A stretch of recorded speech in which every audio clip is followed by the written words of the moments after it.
নমস্কার সুপ্রিয় দর্শকবৃন্দু, আশা করি আপনারা সকলেই ভালো আছেন। আজকের বড় খবর সত্যি চমকে যাওয়ার মতো। আজকের দিনে বাংলার বাজারে আলুর দাম কিন্তু একেবারে হুড়মুড়িয়ে বেড়ে গেছে। বিশেষজ্ঞদের মতে আলুর এই হঠাৎ দাম বাড়ার পিছনে রয়েছে দুটি প্রধান কারণ: টানা বৃষ্টিপাত ও ভিন রাজ্যে ক্রমবর্ধমান আলুর চাহিদা। এই দুটি কারণের ফলেই উত্তরবঙ্গ থেকে শুরু করে দক্ষিণবঙ্গের প্রত্যেকটি জেলায় আলুর দাম লাফিয়ে লাফিয়ে বাড়ছে।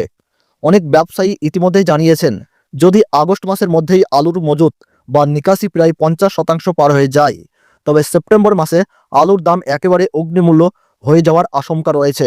অর্থাৎ তখন কিন্তু আলুর বাজার সাধারণ মানুষের নাগালের বাইরে চলে যেতে পারে।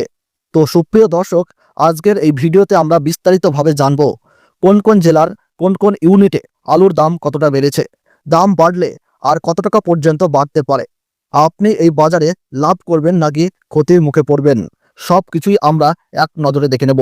তাই বলছি, ভিডিওটি অবশ্যই শেষ পর্যন্ত দেখে নেবেন। আর একটি বিশেষ কথা, আপনার জেলার আলুর বাজার দরের আপডেট যদি জানতে চান, তবে কমেন্ট বক্সে লিখে জানিয়ে দিন আপনার জেলার নাম। আমি সেই অনুযায়ী আগামী ভিডিওতে জানিয়ে দেব। সবার আগে আলুর বাজারের সবচেয়ে তাজা খবর পেতে আমাদের এই ইউটিউব চ্যানেলটি সাবস্ক্রাইব করতে ভুলবেন না, আর লাইক ও শেয়ার করে পৌঁছে দিন এই খবর বাংলার প্রতিটি ঘরে ঘরে। তো চলুন আর দেরি না করে দেখে নেওয়া যাক আজকের সবচেয়ে বড় আপডেট। বর্তমানে সমগ্র বাংলা জুড়ে বিক্ষিপ্তভাবে বৃষ্টিপাত লক্ষ্য করা যাচ্ছে। মূলত বৃষ্টিপাতকে কেন্দ্র করেই বাংলার বাজারে বেড়েছে আলুর দাম। বর্তমানে উত্তরবঙ্গের ফালাকাটা এবং ধূপগুড়ি এই দুটি জায়গা থেকে কিন্তু ট্রেনে করে আলু রেগুলার যাচ্ছে উত্তর পূর্বের রাজ্যগুলিতে। মূলত আসাম, ত্রিপুরা, মেঘালয়, আগরতলা এই সমস্ত জায়গায় কিন্তু আলুর রপ্তানি করা হচ্ছে। এবং দক্ষিণবঙ্গ থেকে প্রচুর পরিমাণে আলু উড়িষ্যা, ঝাড়খণ্ড, বিহার এই সমস্ত জায়গায় রপ্তানি করা হচ্ছে। আবহাওয়াবিদরা জানিয়েছেন, সেপ্টেম্বর মাসের প্রথম দিকেই তৈরি হতে পারে গভীর নিম্নচাপ, যার ফলে বাংলা জুড়ে আবারও থাকছে অতি ভারী বৃষ্টিপাতের পূর্বাভাস। এমনকি সেপ্টেম্বর মাসের শেষের দিকে অর্থাৎ দুর্গাপূজার সময় আবারও কিন্তু রয়েছে বৃষ্টিপাতের সম্ভাবনা।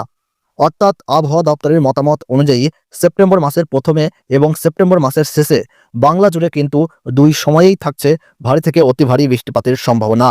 আর তা যদি হয়ে যায়, তবে কিন্তু পশ্চিমবঙ্গের সমগ্র জায়গা জুড়েই আলুর দাম কিন্তু অগ্নিমূল্য হয়ে যাওয়ার বড়সড় আশঙ্কা রয়েছে। বিশেষজ্ঞরা জানাচ্ছেন, আলুর বস্তা প্রতি দাম কিন্তু 200 থেকে 250 টাকা পর্যন্ত সর্বোচ্চ বেড়ে যেতে পারে। অনেকেই অনুমান করছেন 2025 সালে কিন্তু আলুর দাম আরও কমার কিন্তু তেমন কোনো সম্ভাবনা দেখা যাচ্ছে না। যদি দাম বাড়ে, তবে কিন্তু সেপ্টেম্বর মাসের জন্য সকলকেই অপেক্ষা করতে হবে। তো সুপ্রিয় দর্শক, এই ছিল আজকের সর্বশেষ আপডেট। ধন্যবাদ।